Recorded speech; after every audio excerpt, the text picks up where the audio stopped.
अस्सलाम वालेकुम dear students, उम्मीद है आप लोग खैरियत से होंगे। जैसे कि आप सब लोगों को इंशाल्लाह पता चल जाएगा कि हमने एक नई लेक्चर सीरीज़ का आगाज़ किया है फ़र्स्ट ईयर में, जिसमें हम फ़िज़िक्स, बायोलॉजी और केमिस्ट्री तीनों के तीनों जो आप लोगों को कोर्सेज़ है वो मुकम्मल तौर पर मिल जाएंगे इस चैनल में। और इसी के साथ साथ एक वो क्या बोलते हैं कि बिल्कुल आला तालीम याफ्ता और बामुयार टीचर जो है इस चैनल में आप लोगों को मिल जाएंगे। इससे पहले कि अगर आप लोगों ने चैनल को सब्सक्राइब नहीं किया है तो आप लोग चैनल को सब्सक्राइब करते चले जाएं। और अभी हम अपने लेक्चर की तरफ आएंगे। फर्स्ट ईयर केमिस्ट्री में से chapter number 2 structure of atom, इनमें अभी हम सबसे पहले एटम के बारे में डिस्कस करेंगे कि जो हमारे पास एटम है ये क्या चीज़ है। बहुत ज़्यादा इसका नाम सुनने को मिला है कि हमारे पास एटम ये है वो है, कई सारे टीचर्स की एक्सप्लेनेशन मौजूद हैं और इसका हमारे पास एक फ़िक्स डेफिनेशन भी नहीं। तो हम एटम्स को सबसे पहले समझेंगे, उसके सब एटॉमिक पार्टिकल्स, उसके जितने भी प्रॉपर्टीज़ हैं कि ये हमारे पास किसी भी एलिमेंट की प्रॉपर्टीज़ को किस तरह शो करता है, इसकी वजह से मालिक्यूल्स कैसे बनता है, उस मालिक्यूल्स की प्रॉपर्टीज़ एक दूसरे से मुख्तलिफ कैसे होते हैं। तो ये सारे के सारे पॉइंट्स जो है हम इस एटम की जो छोटा सा मिनी लेक्चर है इसमें हम आपको तकरीबन सारे के सारे बता दिया जाएगा। जो लफ्ज़ एटम है उसको हमारे पास सबसे पहले हमारे ग्रीक लैंग्वेज से, कौन से ग्रीक लैंग्वेज एटोमोस से इस लफ्ज़ को डिराइव किया गया है। ग्रीक लैंग्वेज एटोमोस, ये जो लफ्ज़ एटोमोस है ये हमारे पास ग्रीक ज़ुबान में जो एटोमोस है ये दरअसल में किस चीज़ के लिए इस्तेमाल हुआ, ये उन चीज़ों के लिए इस्तेमाल किया जाता था जिसको हम मज़ीद डिवाइड नहीं कर सकते थे या हम उसको मज़ीद कट नहीं कर सकते थे। ये लैंग्वेज का लफ्ज़ है, जैसे कि हर लैंग्वेज में, जैसे कि इंग्लिश में हमने कहा कि इनडिविजिबल, उर्दू में इसको बोलते हैं नाकाबिल तकसीम। तो ग्रीक लैंग्वेज में ये जो एटोमोस था ये दरअसल में किन चीज़ों के लिए इस्तेमाल किया जाता था, ये उन चीज़ों के लिए इस्तेमाल किया जाता था जिसको हम मज़ीद डिवाइड नहीं कर सकते थे या मज़ीद कट नहीं कर सकते थे। तो उन चीज़ों को नाम दिया गया एटोमोस। बल्कि एटोमोस से पहले हमारे पास एक नाम इस्तेमाल किया जाता था एटीमोस। एटीमोस, ए का मतलब होता है नॉट, जबकि टीमोस का मतलब है डिविजिबल, टू बी डिवाइडेड। तो एटीमोस यानी कि मतलब नॉट डिविजिबल। अब यहाँ पर हमारे पास ये तो एटम का लफ्ज़ी मतलब हुआ। एटम के लफ्ज़ी मतलब के साथ साथ हम उस साइंटिस्ट तो नहीं कह सकते, एक फ़िलोसोफ़र, बल्कि हमारे पास एक सिंपल सा बंदा ही हम उसको कह सकते हैं। इसको साइंटिस्ट का दर्जा फ़िलहाल नहीं देते हैं, वो एक साइंटिस्ट था, चलो भाई कंसिडर करते हैं साइंटिस्ट है। तो वो कौन था? वो था हमारे पास यूनान का रहने वाला डेमोक्राइटस। ये डेमोक्राइटस ने क्या कर दिया, इसने सबसे पहले इस लफ्ज़ की इंट्रोडक्शन करवाई हमें कि ये जो लफ्ज़ एटीमोस हैं ये क्या है। ये उसने कहा था कि जब भी आप मैटर को, किस चीज़ को, मैटर को, यानी कि मैटर में उस ज़माने में उसने कहा कि किसी भी चीज़ को, किसी भी ऑब्जेक्ट को जब आप तोड़ते हैं, आप इसको डिवाइड करते हैं और इस हद तक डिवाइड करते हैं कि जब आप इसको मज़ीद डिवाइड ना कर सके, can not be divided further, कि जब आप इसको मज़ीद डिवाइड ना कर सको, उस पॉइंट को उसने नाम दिया एटीमोस का। क्या नाम दिया गया उसको? एटीमोस का नाम दिया गया। और ये जो एटीमोस है ये तकरीबन 2300 साल पहले, 2300 ईयर्स एगो, इसने क्या कर दिया, इसने ये लफ्ज़ एटोमोस इंट्रोड्यूस करवाया। 2300 साल पहले या हमारे पास 2350 साल पहले भी इस लफ्ज़, ये भी हमारे पास नोट शुदा एक तारीख़ है कि हमारे पास 2350 साल पहले या 2300 साल पहले, उससे ज़्यादा फ़र्क नहीं पड़ता है। तो हमारे पास उसने हमें ये लफ्ज़ एटोमोस क्या कर दिया गया, ये उसको बिल्कुल जो था इसने सबसे पहले हमें इंट्रोड्यूस करवाया। और इसी के साथ ये जो एटोमोस था, मज़े की बात ये है कि 1800 साल तक, तकरीबन 18th सेंचुरी तक हमारे पास लोग इसको बिल्कुल सही मानते गए।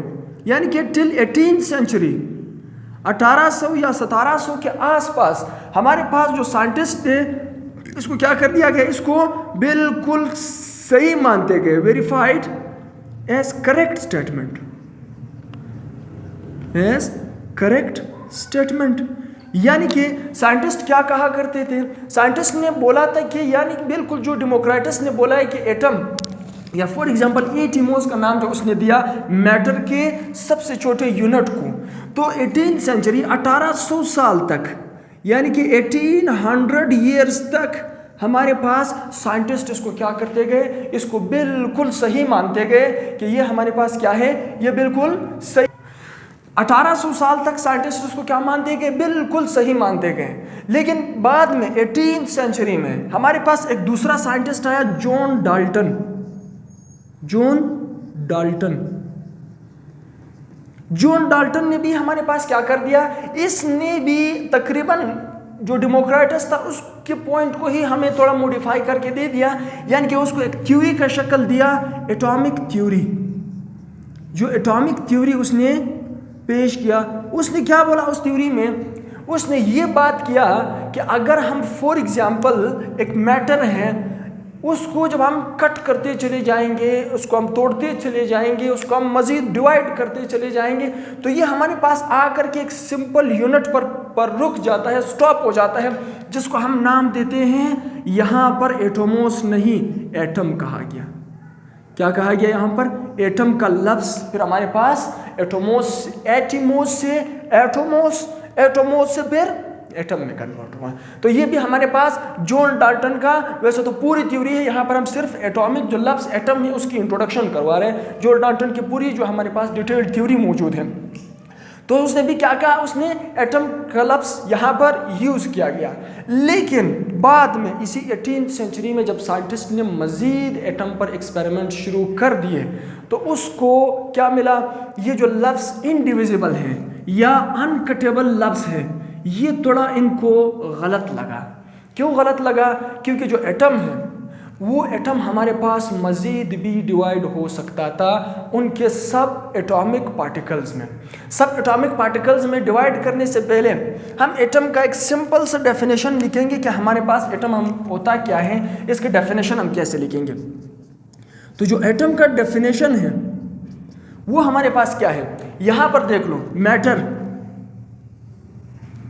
मैटर जो है इसकी दो मेन प्रॉपर्टीज़ हैं।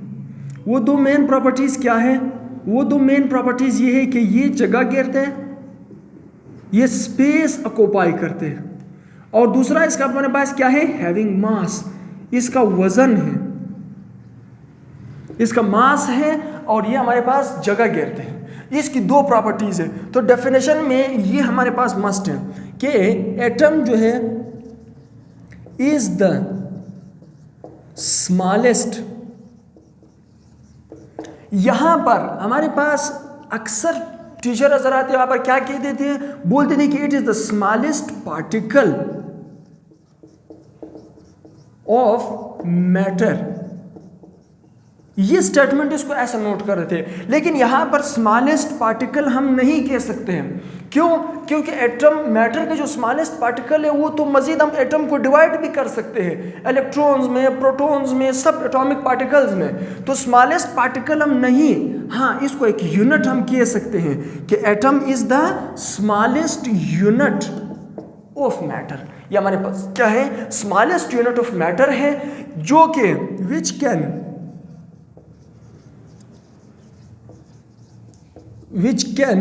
take part in a chemical reaction,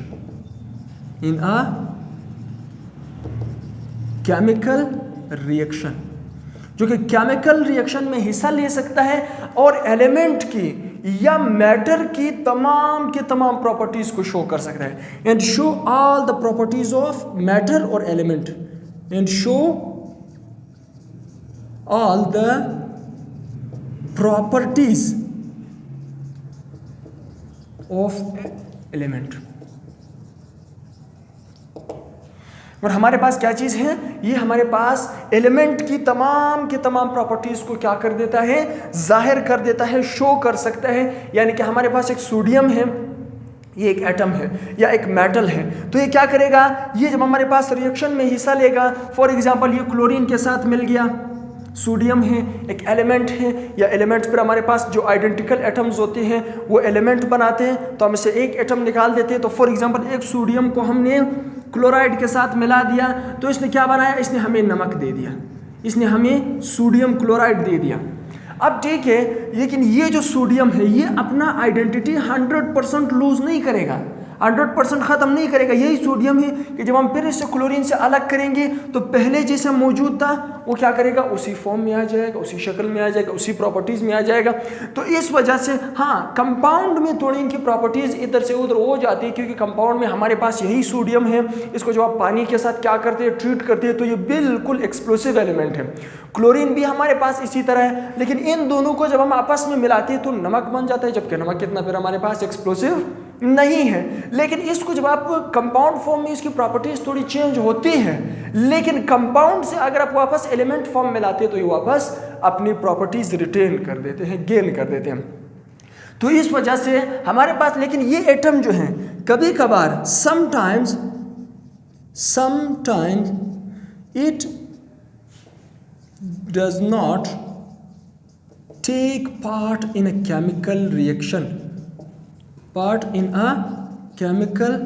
reaction, यानी कि कभी कभार ये हमारे पास केमिकल रिएक्शन में हिस्सा नहीं लेते हैं। अब केमिकल रिएक्शन में हिस्सा लेने के लिए भी कई सारे रीजंस हैं कि ये हिस्सा लेता क्यों नहीं है। इसको या जो हमारे पास केमिकल रिएक्शन में हिस्सा नहीं लेता है, ये दरअसल में किस चीज़ पर डिपेंड करता है, ये उनका एक सब एटॉमिक पार्टिकल इलेक्ट्रॉन्स पर डिपेंड करते हैं। यानी कि अगर फॉर एग्जांपल उनके इलेक्ट्रॉन्स या उनको ऑक्टेट डुप्लेट वगैरह पूरा है, उनके शेल्स, उनके ऑर्बिटल्स में इलेक्ट्रॉन की तादाद पूरे हैं, तो वो क्या करेगा, वो फिर केमिकल रिएक्शन में हिस्सा नहीं लेगा।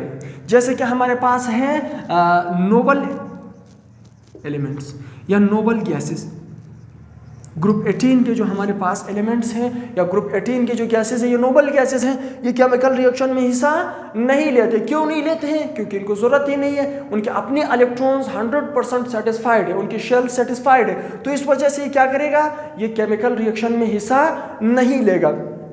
चलो भाई, डेफिनेशन यहाँ तक हो गया। अब यहाँ पर हमारे पास एक छोटा सा सब एटॉमिक पार्टिकल्स की तरफ अभी हम आएंगे कि जो एटम्स की जो सब एटॉमिक पार्टिकल है, ये जो लफ्ज़ इनडिविजिबल है, ये आया उन्होंने इसको गलत नाम दिया या इसको सही नाम दिया। तो जो इनडिविजिबल नाम है ये थोड़ा सा गलत नाम इस वजह से दिया गया क्योंकि एटम जो है उसको हम मज़ीद भी डिवाइड कर सकते हैं। कैसे डिवाइड करते हैं? इसकी डिवीजन के लिए जो हमारे पास सब एटॉमिक जो पार्टिकल्स हैं उसकी तरफ हम आएंगे। सब एटॉमिक पार्टिकल्स, सब एटॉमिक पार्टिकल्स जो है ये हमारे पास फंडामेंटल जो पार्टिकल एटम के जो फंडामेंटल पार्टिकल हैं वो तो है 3 पार्टिकल बुनियादी तौर पर, या जो फंडामेंटल पार्टिकल है एटम के वो कितने हैं? वो 3 पार्टिकल्स हैं। एक हमारे पास है इलेक्ट्रॉन, दूसरा हमारे पास है प्रोटॉन, तीसरा है न्यूट्रॉन। ये 3 दाने जो है ये एटम के सब एटॉमिक पार्टिकल्स है, यानी कि हम एटम को भी मज़ीद डिवाइड कर सकते हैं उनकी सब एटॉमिक या उनके फंडामेंटल पार्टिकल्स में। तो इस वजह से हमारे पास जो है ये जो इलेक्ट्रॉन है, इलेक्ट्रॉन एटम के कहाँ पर मौजूद होता है? एटम के शेल्स में मौजूद होता है, शेल्स में मौजूद होता है और इसके ऊपर हमारे पास है नेगेटिव चार्ज। प्रोटॉन जो है ये एटम के न्यूक्लियस में मौजूद होता है, मरकज में पाया जाता है, जिसके ऊपर होता है पॉजिटिव चार्ज। और न्यूट्रॉन जो है ये हमारे पास भी न्यूक्लियस में मौजूद होता है और इसके ऊपर है कोई भी चार्ज नहीं, ये न्यूट्रल है। ये हमारे पास क्या है? ये फिर न्यूट्रल पार्टिकल है। तो इस वजह से मैंने डेफिनेशन में स्मॉलेस्ट पार्टिकल नहीं स्मॉलेस्ट यूनिट यूज़ किया। वो क्यों? क्योंकि ये हमारे पास मैटर का स्मॉलेस्ट यूनिट है, लेकिन इस यूनिट के भी मज़ीद छोटे छोटे पार्टिकल्स हैं। वैसे तो हमारे पास ये 3 तो फंडामेंटल पार्टिकल्स हैं, लेकिन एटम में मज़ीद भी कई सारे पार्टिकल्स मौजूद हैं। जैसे कि हमारे पास है इलेक्ट्रॉन हुआ, प्रोटॉन हुआ, न्यूट्रॉन हुआ, प्रोटीनो हुआ, न्यूट्रिनो है। इसी तरह हमारे पास है पी पार्टिकल्स है, वी पार्टिकल्स है, बोसॉन्स है, हिग्स बोसॉन्स वगैरह वगैरह कई सारे पार्टिकल्स यहाँ पर एटम के न्यूक्लियस में या इन यही पार्टिकल पर मज़ीद छोटे छोटे पार्टिकल से मिलकर के बने हुए क्वार्क्स भी है। तो ये जो है ये हमारे पास क्या है, ये एटम्स के सब एटॉमिक पार्टिकल्स हैं। तो सब एटॉमिक पार्टिकल जो हमारे पास है, उम्मीद है कि आपको एक छोटा सा जो एटम का इंट्रोडक्शन है वो समझ में आया होगा। इंशाल्लाह हम मज़ीद जो लेक्चर्स है यानी कि फिर डिस्कवरीज़ की तरफ जो हम आएंगे कि इलेक्ट्रॉन को कैसे डिस्कवर किया, प्रोटॉन को कैसे डिस्कवर किया, न्यूट्रॉन्स को कैसे डिस्कवर किया, इन डिस्कवरीज़ को हम इंशाल्लाह डिटेल से पढ़ते चले जाएंगे। तो अगर कोई भी क्वेश्चन आप लोगों के जहन में इससे मुतल्लिक आता है तो कमेंट सेक्शन में आप लोग क्वेश्चन किया करें, हम इंशाल्लाह इसका आंसर देते चले जाएंगे। तो टिल देन अल्लाह हाफिज़, थैंक यू।